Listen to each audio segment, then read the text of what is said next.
प्यारे दर्शकों नमस्कार। तारीख है आज 27 दिसंबर 2025, दिन शनिवार, हिंदी तिथि पौष माह शुक्ल पक्ष सप्तमी। आइए नजर डालते हैं हमारे प्यारे राज्य उत्तराखंड की तमाम बड़ी खबरों पर। वीडियो शुरू करने से पहले कमेंट बॉक्स में जय हिंद लिखकर हमें सपोर्ट करें। तो चलिए शुरू करते हैं।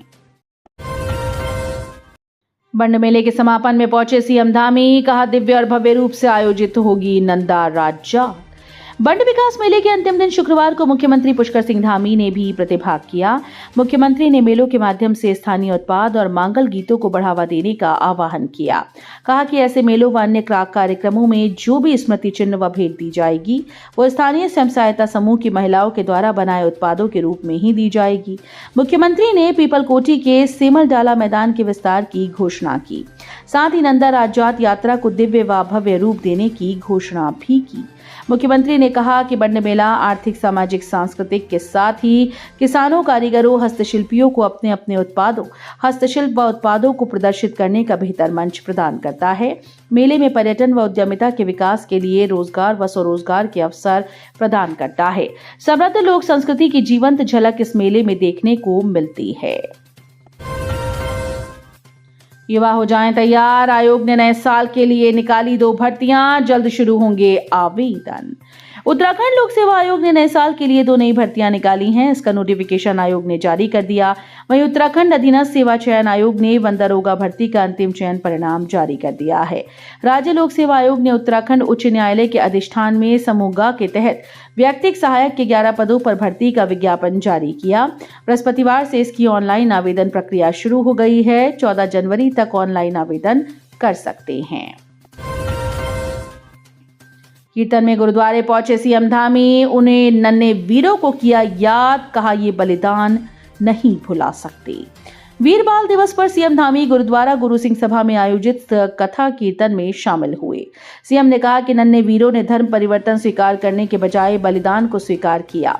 सनातन और मानवता की रक्षा के लिए दिए गए इस बलिदान को आने वाली पीढ़ी भी नहीं भुला सकती। वहीं हरक सिंह रावत के बयान पर मुख्यमंत्री ने कहा कि सिख समाज अभद्र टिप्पणी बर्दाश्त नहीं कर सकता। भाजपा ने हमेशा सिखों के गौरव को पहचान दिलाने का काम किया है। जो पार्टी आस्था का सम्मान नहीं करेगी वो भारत की आत्मा की रक्षा नहीं कर सकती। अगर बीएलओ से करा ली मैपिंग तो एसआईआर में नहीं देना होगा कोई दस्तावेज, जानिए जरूरी जानकारी। उत्तराखंड में चल रही प्री एसआईआर गतिविधि के तहत जिन मतदाताओं ने बीएलओ से मैपिंग करा ली उन्हें विशेष गहन पुनरीक्षण के दौरान कोई दस्तावेज देने की जरूरत नहीं है। मुख्य निर्वाचन अधिकारी कार्यालय ने सभी मतदाताओं से प्री एसआईआर में सहयोग की अपील की। प्रदेश में इस वक्त करीब 84 लाख मतदाता हैं। इनकी प्री एसआईआर के तहत बीएलओ ऐप के माध्यम से 2003 की मतदाता सूची से मैपिंग की जा रही है। एक बीएलओ को रोजाना मतदाता सूची के एक पेज यानी 30 मतदाताओं से संपर्क का लक्ष्य दिया गया है। शेयर मार्केट ट्रेडिंग में गवाए 25 लाख रुपए, मुनाफे के झांसे में आया व्यक्ति, साइबर सेल कर रही जांच। रुद्रपुर के पुलभट्टा थाना क्षेत्र के एक व्यक्ति ने शेयर मार्केट ट्रेडिंग में निवेश के नाम पर 25 लाख रुपए गवा दिए। गेरा फार्म शाहदौरा थाना पुलभट्टा निवासी एक व्यक्ति ने पुलिस को तहरीर दी। बताया कि बीते 27 सितंबर को फेसबुक पर उन्हें एक महिला की फ्रेंड रिक्वेस्ट आई जिसे उन्होंने स्वीकार कर लिया।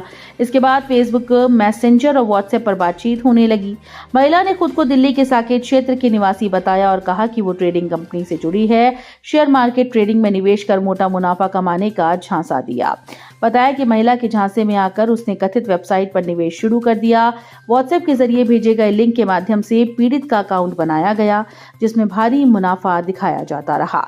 विश्वास दिलाने के लिए पीड़ित के खाते में करीब 22,000 रुपए लाभांश के रूप में वापस किए। भरोसा बढ़ने पर उसने अपने बैंक खाते से अलग अलग तारीखों पर यूपीआई के माध्यम से रकम ट्रांसफर कर दी। उसने 25 लाख रुपए तक का निवेश कर दिया। गैरसैंण को स्थायी राजधानी बनाने की मांग, 25 साल बाद भी निर्णय न होना दुर्भाग्यपूर्ण। उत्तराखंड की स्थायी राजधानी गैरसैंण बनाए जाने की मांग के लिए चौखुटिया में जन भावनाओं का सैलाब उमड़ पड़ा। आरती घाट चौखुटिया में आयोजित व्यापक विचार मंथन, धरना प्रदर्शन और जनसभा में एक स्वर में कहा गया कि गैरसैंण केवल एक स्थान नहीं बल्कि उत्तराखंड राज्य आंदोलन की आत्मा है और अब इस मुद्दे पर और विलंब बर्दाश्त नहीं किया जाएगा।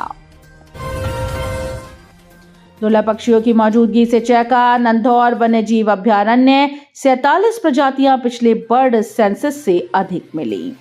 पक्षी प्रेमियों के लिए एक अच्छी खबर है। हल्द्वानी वन प्रभाग की ओर से की गई वर्ष 2025 की पक्षी गणना में नंधौर वन्यजीव अभयारण्य में 215 से अधिक प्रजातियों के पक्षी रिकॉर्ड किए गए। इसमें कई लुप्तप्राय या समाप्त होने के कगार पर शामिल पक्षी भी शामिल हैं। वर्ष 2023 में हुई पक्षियों की गणना में यहां 168 प्रजातियां ही मिली थीं। डीएफओ कुंदन कुमार के मुताबिक हल्द्वानी वन प्रभाग में शीतकालीन प्रवासी और ऊंचाई वाले प्रवासी पक्षियों का अधिक प्रतिनिधित्व देखने को मिला है। उत्तराखंड बार काउंसिल 7 सीटें महिलाओं के लिए हुई आरक्षित, 25 से घटकर 18 रह गई पुरुषों की सीटें।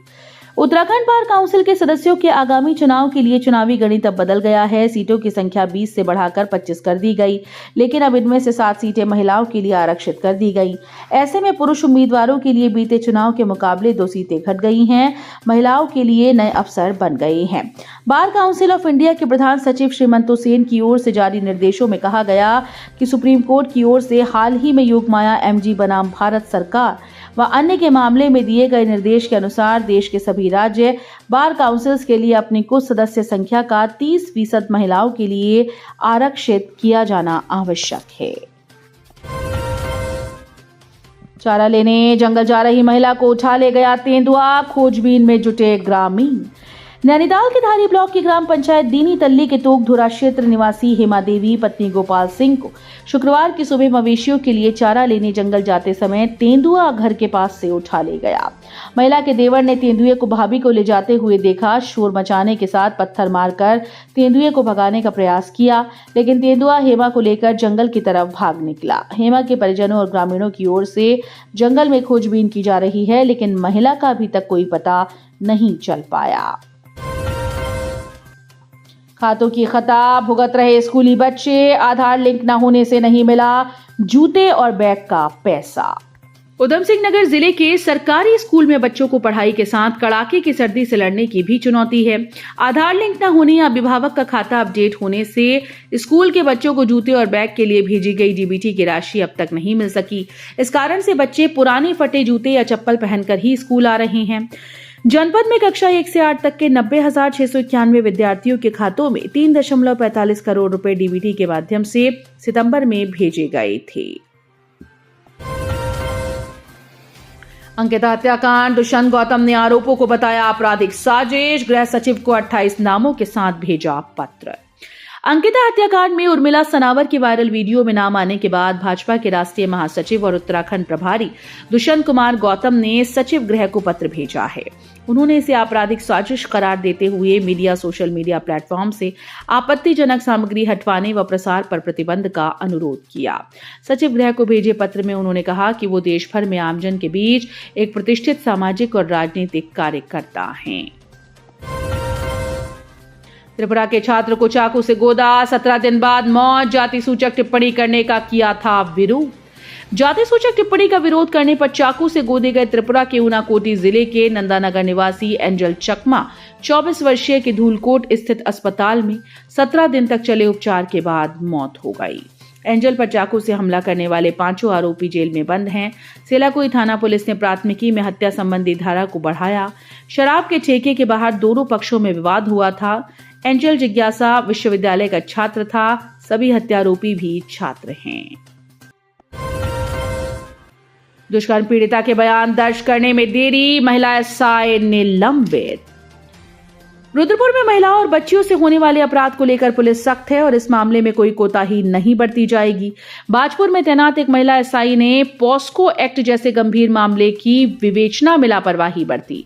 प्राथमिकी होने के कई दिनों के बाद तक पीड़िता के बयान दर्ज नहीं किए गए। इस पर एसएसपी ने एसआई प्रियंका टमटा को तत्काल प्रभाव से निलंबित कर दिया है। तो ये थी उत्तराखंड की बड़ी खबरें। हम मिलेंगे अगले बुलेटिन में, तब तक के लिए धन्यवाद।